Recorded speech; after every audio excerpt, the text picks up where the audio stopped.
Ozamis City Misamis Occidental ug sa tanang nagtanaw kanato karon pinaagi sa Facebook page ug YouTube channel sa UNC. Kumusta? May adlaw. Dazil mo tikson kini ang Ozamis today, Hulyo 28, 2025.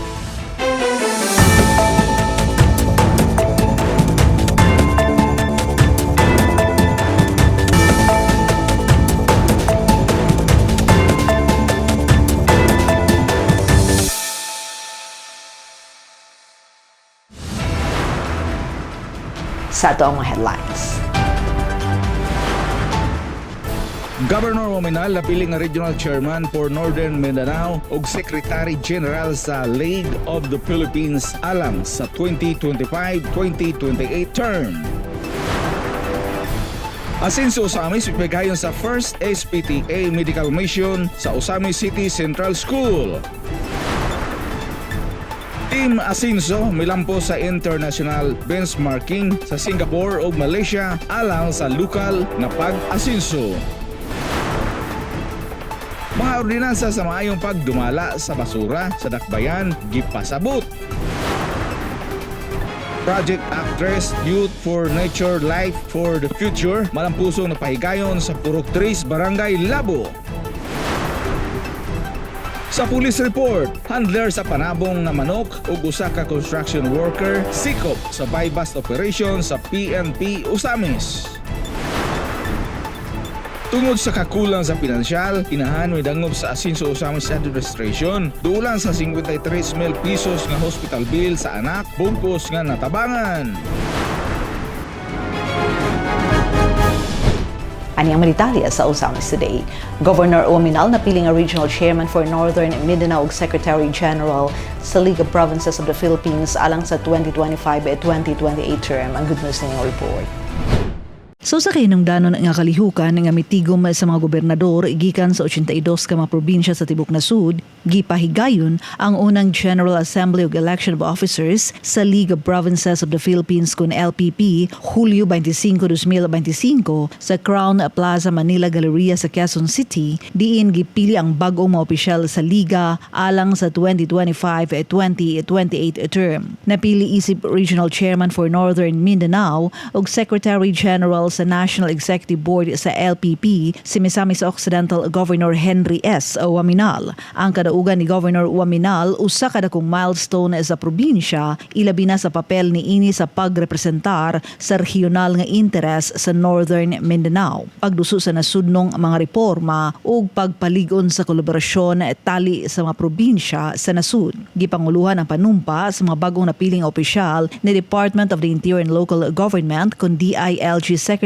John Vic Remulla nga nagsilbing formal nga pagsugod sa ilang liderato. Lakip sa bagong napiling mga opisyal sa LPP, mao ang musunod. Governor Reynaldo S. Tamayo Jr. sa South Cotabato, National President. Governor Daquila Carlo E. Cua sa Quirino Province, National Chairman. Governor Lilia G. Pineda sa Pampanga, Executive Vice President. Governor Rodolfo T. Albano III sa Isabela, Senior Vice President for North Luzon. Governor Luis Raymond F. Villafuerte Jr. sa Camarines Sur, Senior Vice President for South Luzon. Governor Arthur R. Defensor Jr. sa Iloilo, Senior Vice President for the Visayas. Governor Nilo P. Demre Jr. Dinagat Islands, Senior Vice President for Mindanao, ug Governor Henry S. Wominal sa Misamis Occidental, Secretary General. Ang League of Provinces of the Philippines ay nagpadayon nga sa hinungdanong plataporma sa paghisgot o paglatid sa mga polisiya, kalambuan ug interprovincial nga panag-uban, mga prinsipyo nga gisaad sa bag-ong liderato nga padayon nilang ipasiugda. Asen sa Osamis may pahigayon sa first SPTA medical mission sa Osamis City Central School. Giadto ni Bernal Texon ang balita niyang report. Uyon sa tumong sa Asenso Osamis Administration nga maatiman ang maayong panglawas sa mga residente sa dakbayan, gipahigayon adlaw Biyernes, Hulyo 25 ang unang School Parent Teacher Association kun SPTA Medical Mission sa Osamis City Central School Gymnasium nga naghatag sa libreng medikal kapag atiman sa panglawas sa mga estudyante, ginikanan o mga magtutudlo sa nahisgutan nga tulunghaan. Ang maong medical mission gisugdan alauna ang takna sa kapunon hangtod sa alas 4 sa hapon nga naglangkob sa libreng libreng medical ug dental check-up, ang paghatag sa libreng tambal ug mga bitamina. Nanguna sa misyon ang mga SPTE officers nga gipanguluhan ni SPTE President Arnold H. Lapot, uban ang hugot nga suporta sa Asinso Osamis Administration, ubos usab sa pagdumala ni Mayor Sam Norman Fuentes ug pakigtambayayong sa City Health Office nga gipanguluhan ni Dr. Maria Florilin Irugirog, DepEd Osamis Division ug uban pang mga kaubang mga ahensya. Kani among ginahimo karon isip kuan ni kanang tabang sa mga ginikanan ug mga kabataan nga dili gyud makahigayon pag adto sa City Health or mga unsa diha nga hospital. Gihimo na mo ni free medical mission kay para sa kaayuhan sa mga ginikanan ug sa mga kabataan nato, especially sa mga kabataan. Gisundan kini ni SPTA Vice President Franklin Julin din iyang gisaysay ang mga klase sa bitamina ug tambal nga kasagaran gikinahanglan sa mga kabataan unan. Ang kasagara mo gud nga ginakuan sa mga bata mo gud is kanang mga vitamins gud siya. Number 1 gud kanang labi na kanang pangpataas sila, pang daily nila nga kadadlaw kinahanglan gud mga bata og mga vitamins. O nang kuan aside sa vitamins po naman ng mga tambal sa ubo, hilanat, sipon. So daagi po tayo mga tambal ana daghan nga panghatag. Gipadayag usab ni OCCS School Principal Eugene Bukog ang kaayuhan nga dala sa maong kalihukan nga nakatabang sa pagpukaw sa kahibalo sa kahimtang sa panglawas dili lang sa mga kabataan apan apil usab ang mga magtutudlo. Ang maayo nga epekto ani is aduna kitay kuano mga teachers nga na-check up sa mga doktor dayon naapod sila yung mga gihatag nga mga vitamins para sa atong mga bata. So tingali mas maayo ning gihimo nato kay aron pod malikaya nato ang kanang mga malnutrition sa mga bata kay mohatag man pod sila mga tambag para sa unsaon nga mahimong himsog ang mga kabataan. Na yung mga teachers nga ning, sir, taasa na ba din akong sugar? So mao na so nga time nga magkuan na ta, gamay lang ang intake nato sa sugar. So na yung mga kuan ba na refleksyon nga nakuha para sa mga teachers. Gipasalamatan usab ni City Health Officer Dr. Maria Florilin Irugirog si Mayor Sam tungod sa pagtugot niini nga mapahigayon ang medical mission, usa ka maayong inisyatiba nga naghatag dakong bili sa kahimsog sa panglawas. Apil usab ang pagpasalamat ngadto sa mga medical ug dental practitioners, mga sponsors ug ang aktibong partisipasyon sa SPTE officers nga dakong tabang sa kalampusan sa maong kalihukan. Magpasalamat yun ta ni Mayor nga gitugutan ang kaninga association nga makakuan sa ilang project ilaha maning project nga maka-provide og free dental and medical services especially sa mga sa school parent and teachers nga naa dinhi sa eskwelahan. Maayo ni siya nga project kay kanang nagpahalaga sa ilahang sa ilang health ba. Salamat pug ko sa uban nga mga medical practitioner, dental practitioners nga ni-provide og kanang serbisyo nga libre. Kay dili may wala man pud tay bayad. Also sa ato ang mga other sponsors sa mga nga nag-provide og tambal. So pasalamat pud mi kay dili man pud makumpleto ang serbisyo og walay tambal. And then lastly ang kaning ato ang mga kaning nangmulo sa ilahang project ang mga officers sa Student Parent Teachers Association nga sila gyud nakahuna-hunaan ni nga activity. Ang kanunay Asinso Osamis Administration padayong nanguna sa mga inisyatiba nga magkahatag og tinuod nga kaayuhan sa katawhan sama sa unang SPTE Medical Mission nga nagtutok sa kahimsog sa mga residente sa Dakbayan alang sa pag-asinso sa katawhan. Alang sa Osamis Today, ako si Bernal Texon. Salamat Bernal, Team Asenso milampo sa international benchmarking sa Singapore ug Malaysia alang sa lokal nga pag-asenso. Ang detalye nining report. Sa tingwa ay modernisar ang serbisyo publiko, turismo ug urban development sa Osamis ug Misamis Occidental usa ka milestone ang natala atul sa International Benchmarking Mission nga gipahigayon sa Singapore ug Malaysia gikan Hulyo 18 hangtod Hulyo 22, 2025.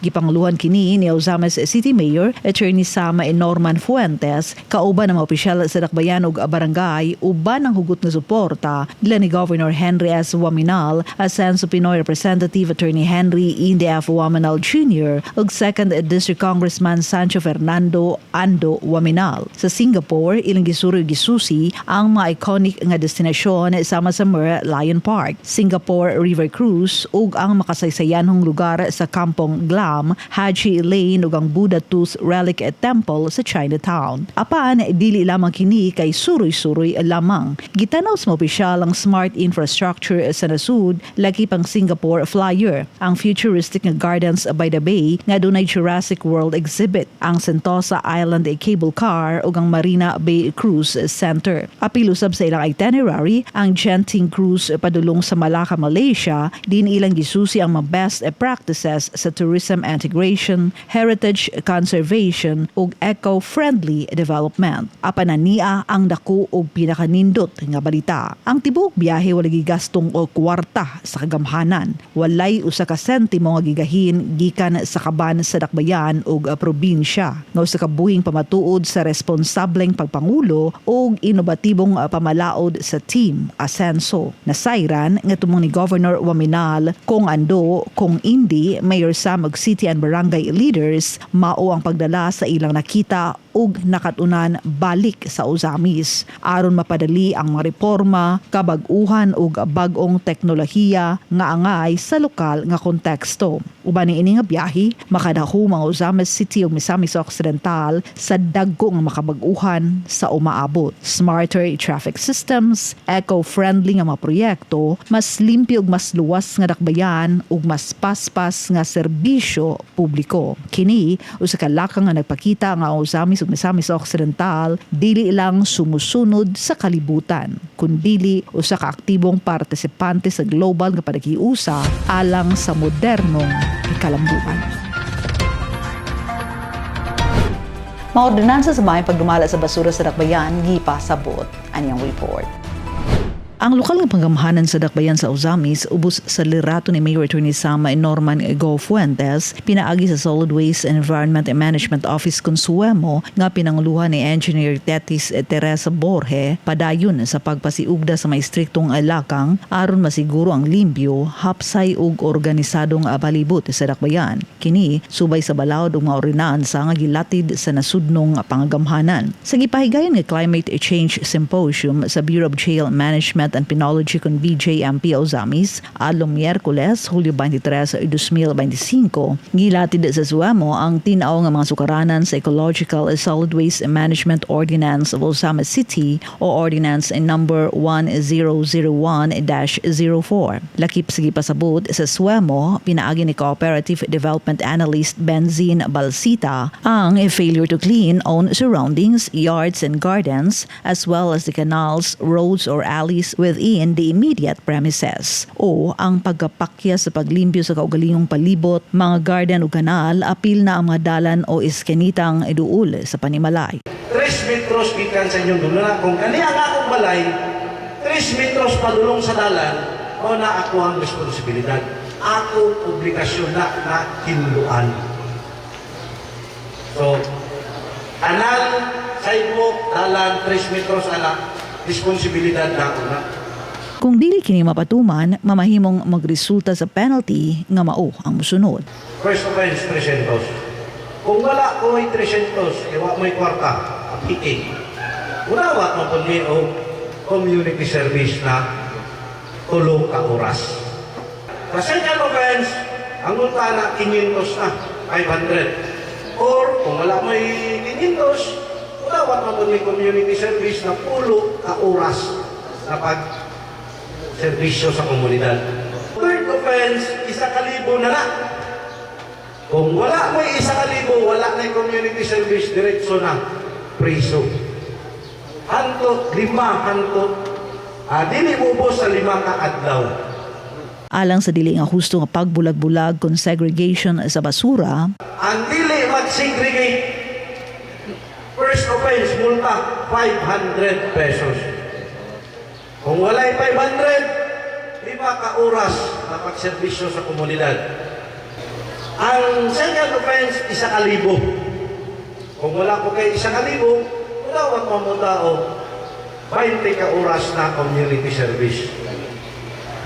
So, isa ka adlaw, duha ka adlaw ni mong kanilhin. Ang third offense, multa na 1,000 or pagkabilanggo nga dili mo po sa 5 hangtod sa 10 ka adlaw. Musunod ni ini maong probisyon nga leaving collected waste matters outside the premises, there being no schedule of a collection. Nga nagpasabot sa klarong tumong sa nahiskutang balaod. Ang paglikay sa pagbutang sa basura sa gawas sa balay kung wala pa'y schedule sa pagkuha ni ini. Alas 8 ang koleksyon sa basura yan sa inyong lugar. Magpagawas ka alas 8 sa gabi. So may may tapos sa inyong basura.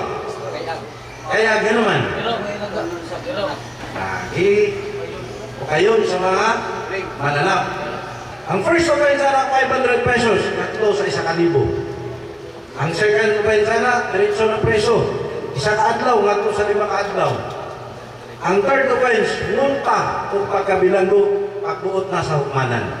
Gipasabot usab ang kabahin sa balaod nga nagdili sa pagpataka og labay sa mga basura sa mga pampublikong lugar sa mas makalsada, sidewalks, parke, plaza, establishmento, kanal, sapa, suba, baybayon ug uban pa. Lakip usab sa mga paglapas ang pagpataka sa papangihi, pangluwa ug bisan unsang hugaw nga buhaton sa usa ka individual nga makadaot sa kalimpyo sa palibot. Gisaysay ni Cooperative Development Analyst Balisita nga ang Ordinance number 1001-04 mas gipaligon pa pinaagi sa Ordinance number 1267 of 2023 di nagsaka sa penalty ni ini gikan sa 300 pesos ngadto sa 3,000 pesos alang sa unang offense, 4,000 pesos ikaduhang offense ug 5,000 pesos sa ikatulong offense, lagip na ang pagkapriso nga dili maubos sa 30 ka mga adlaw. Atong magpatagag labay sa basura, kaon o candy, labay ang mapper sa dalan, o bisag sa mga pampublikong lugar.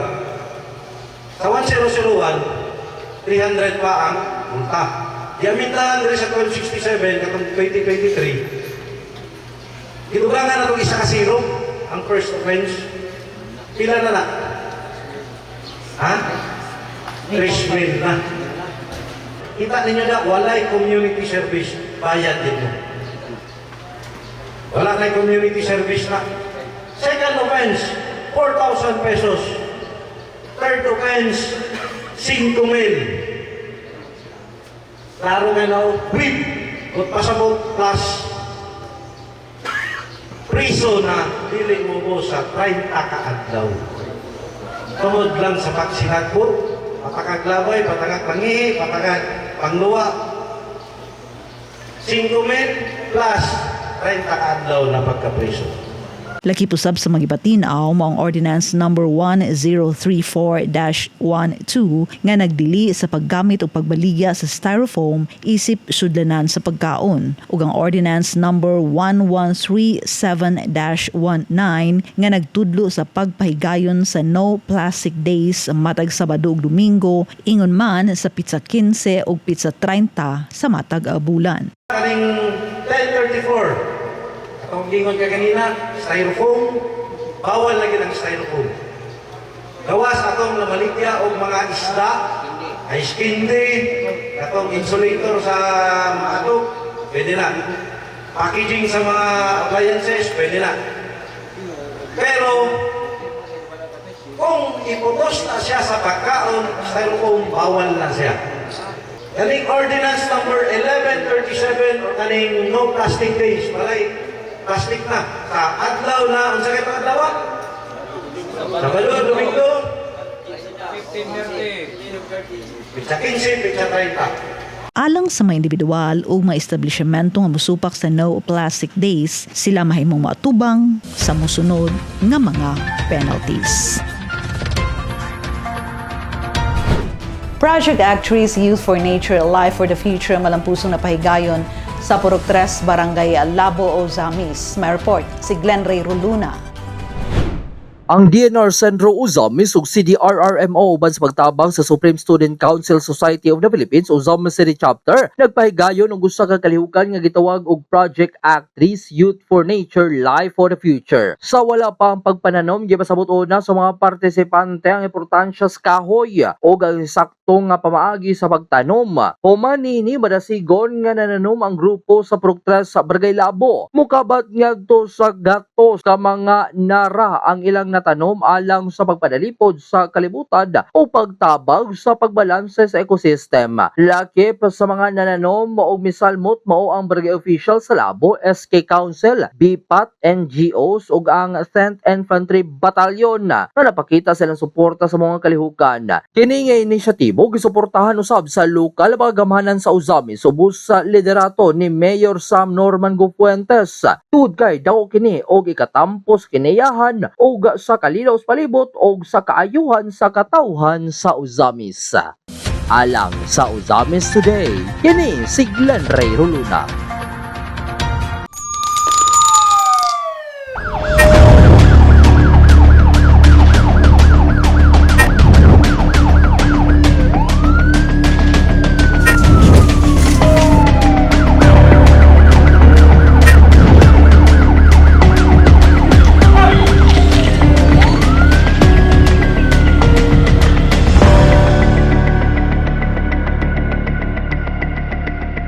Sa police report, handler sa panabong nga manok ug sa construction worker, sikop sa bypass operation sa PNP Uzamis, si Leoncio Medallo alang sa Maritalye.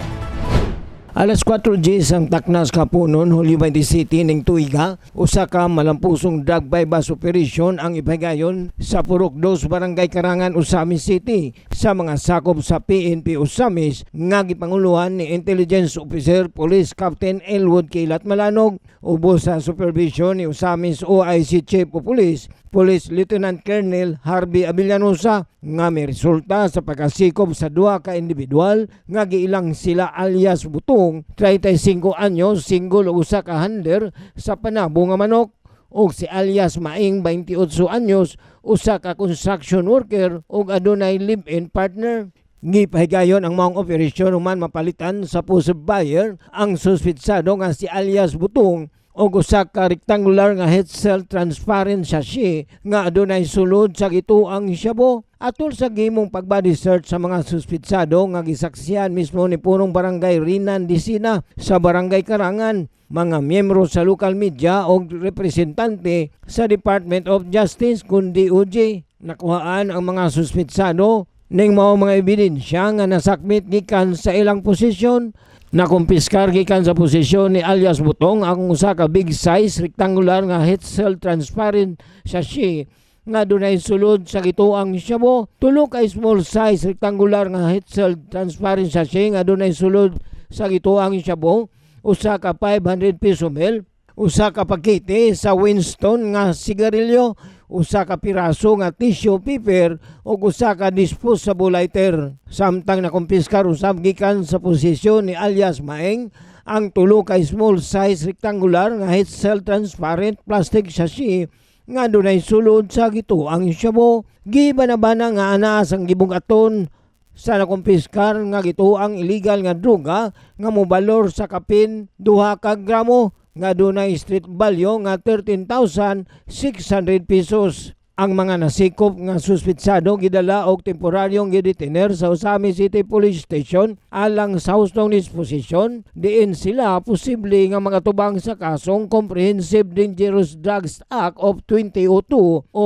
Republic Act 9165 under Section 5 and Section 11. Kini nga malampusong operasyon pinasikat sa lig-on nga koordinasyon tali sa kapulisan sa Uzamis, mga opisyal sa barangay o sa Asenso Uzamis Administration, ilawom sa pagpanguna ni Mayor Attorney Sam Norman Gufuentes, uban ang padayon nga suporta sa lokal nga pangagamahanan alang sa mas epektibong pagigbatok sa illegal nga droga aron maprotektahan ang katawhan o mapadayon ang kalinaw o kahusay sa dakbayan sa Uzamis. Alang sa Uzamis Today, ako si Leoncio Medallo.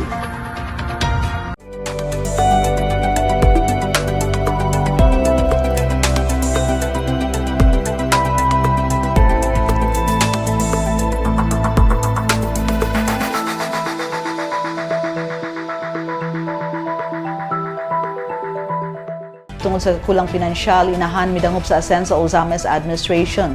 Dulan sa 53,000 pesos nga hospital bill sa anak bug-os nga natabangan. Angela Mequerante alang sa report. Si Nanay Ann ni Harda Pirater, 55 anyos, og residente sa Puroksais, Barangay Galaning, Dakbayan sa Uzamis, midangop sa buhatan sa Asenso Uzamis Administration, ilawom sa pagpanguna ni Mayor Attorney Sam Norman G. Fuentes aron sa pagpangayo og tabang tungod sa dako nga bayronon sa hospital sa iyang anak nga na-admit sa Tobias Feliciano Faith General Hospital, nga dili nila makaya sa pagbayad tungod sa kakulang sa ilang pinansyal. Ako si Ann ni Harda Pirater, 55 years old, taga Puroksais, Gala, Ozamis City. Ni anhi ko diri karon alang sa pagpangayo og tabang sa atong Asenso kay gumikan sa bayronon nako sa akong hospital nga dako jud dili nako kaya kay as in pobre gyud kaayo ko, ma'am. Ang na-admit, mao ang 12 anyos nga anak ni Nanay Ann nga si Aika ni Harda Pirater nga matod pa niya na hospital kini tungod sa paghubag sa appendix ni ini nga resulta sa pagsigi og kaon sa iyang anak og mga junk foods nga pagkaon. Hubag ang iyang appendicitis. Mukaon man anang mga junk foods god. Mao nay rason. Ug matod sa diagnosis sa doktor, si Aika adunay acute mesenteric adenitis, acute gastritis, ug peptic ulcer disease. Tulo ka nagkalaing-laing kondisyon sa tiyan nga nagpakita og managsama nga mga sintomas sama sa kasakit sa tiyan nga mao ang gibati sa iyang anak apan adunay tagsa-tagsa kakahulugan, kinaiya ug posibleng komplikasyon nga angay masuta aron mahatagan og tukmang pagtambal. Rason nga mikabat sa 52,907 pesos and 67 centavos ang ilang excess bill sa ospital. Apan kini bug-os nga natabangan sa Asenso Uzames Administration pinaagi sa Asenso Uzames Free Hospitalization Program, usa ka programa nga padayong naghatag og kahupayan sa medikal ug pinansyal nga kakulang sa mga katawhang Uzamisnon, labi na sa pagtabang sa pagbayad sa ilang mga excess nga hospital bill. Niini, isip unang higayon nga naka-avail sa maong programa, dakong pamatuod ang gisaysay ni Nanay Ann sa ilang natagamtaman nga tabang nga matod pa niya kung wala kini nga programa, maglisod gayud sila sa pagpangita og ikabayad sa maong kantidad apan sa ilang unang pagdangop niini, wala gayud sila napakyas sa tabang nga ilang gipangayo. Ay, dako kayong tabang para nako, ma'am. Kay ug wala pa ni siya, ma'am. Aha ka mi karon mga pobre. Makautang-utang yun mi, ma'am. Tanang mga hayop o ana. First time mo na-avail, ma'am? Karon pa ginisukad, ma'am. Is it first time mo ra bagid ka napakyas imong pagduol ka? Wala. Wala gid, ma'am. Nahatag gid ra ang akong gikinahanglan. Busa ni ini, kinasing-kasing nga pasalamat ang ipaabot ni Nanay Ann ngadto sa kinatibukang Asenso Administration ilawom sa pagpanguna ni Governor Henry S. Waminal uban sa duha ka kongresista sa probinsya nga sila Kong Segundo, Sancho Fernando Ando F. Waminal ug Kong Asenso, Attorney Henry N.D. F. Waminal Jr. Labi na kang Mayor Attorney Sam Norman G. Fuentes sa medikal ug pinansyal nga tabang nga ilang nadawat. Akong pasalamat gikan ni ni Governor Henry Waminal, ni Congressman Ando Waminal og ni Congressman Indy og ni Mayor Mayor Sam Fuentes. Dako kay kog pasalamat ninyo kay wala pa ni inyo ang katungdanan aha kami karon. Thank you very much. Ang kasinatian ni Nanay Ann usa lamang sa pipila ka panghimatuod sa tin-aw nga katuyuan sa Asenso Uzames Free Hospitalization Program ang paghatag og tukmang tabang sa mga katawhang Uzamisnon nga nagpakita sa tinuod nga pagpangga og pagserbisyo sa administrasyong Asenso. Alang sa Uzames Today, ako si Angela Mequerante. Daghang salamat mayang Uzames Today, hatod ka nato nga serbisyo publiko sa kanunay Asenso Uzames Administration ubos sa pagdumala ni Mayor Attorney Sam Norman Go Fuentes pinaagi sa Asenso Uzames News Channel. Alang sa dugang impormasyon, please like our official Facebook pages. Sam Norman Fuentes, Attorney Indy Waminal, Kong Ando Waminal ug Asenso Uzames News Channel, and please subscribe to the official AONC YouTube channel Diin makita usab ninyo nga naka-stream live ang among mga programa. Sa ngalan sa kinubukang AON sa team, Yon Shumidali, Bernal Texon, Adoni Dicena, June Purgatorio, Ares sa Carpio, Kim na Etangaro, Macjul Malinis, Mary Malody Reyes, Angela Macarante, Mary Ann Lumapas, Xander Dalido, si Glenn Ray Ruluna sa Misamis News Network. Ako si Dazzle Montixon, daghang salamat. Kanunay, Ascenso Ozamis, Padayon Ascenso Segundo Distrito, Ascenso Misamis Occidental, Ascenso Pinoy.